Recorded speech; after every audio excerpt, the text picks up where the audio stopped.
د هلمند ولایت د اقتصاد ریاست رئیس الحاج مولوي عبدالظاهر خادم په داسې حال کې د اقتصاد وزارت د سرپرست وزیر الحاج کاری دین محمد حنیف سره د هغه په کاري دفتر کې ولیدل چې اقتصاد وزارت مالی او اداري معین مولوي محمد علم جمیل،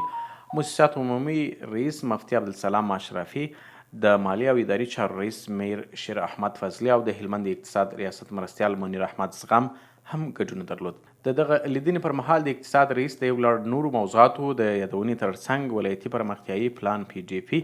او د پرمختیایي پروژو د فیل اړوند ټینګار وکړ او همدارز نوموړي د سکتوري ادارو او مؤسساتو ترمنځ د تفاهم نامو پر چټک تدبیق ټینګار وکړ. په دغه ناسته کې د مؤسساتو اړوند یو شمېر شته ستونزې او لاسته راوړنې هم وڅېړل شوې. د اقتصاد وزارت سرپرست وزیر د هلمند اقتصاد ریاست له مسؤلینو سره له لیدنې خوښي وښوده او د دوی اندېښنې پر ځای وبللې. نوموړي زیاته کړه چې د PDP پلان تدبیق به د موجوده بودیجې له مخې تنظیم او ترتیب سي ترڅو د پروژو د پیل شاهدان اوسو. یادونې وړ ده چې د هلمند ولایت اقتصاد ریاست مسؤلینو تر دې وړاندې هم د ستونزو د حل په موخه د اقتصاد وزارت د مسؤلینو سره لیده کاته کړې او د دغه ولایت شته ستونزې او غوښتنې ورسره د حل په موخه شریک کړي دي.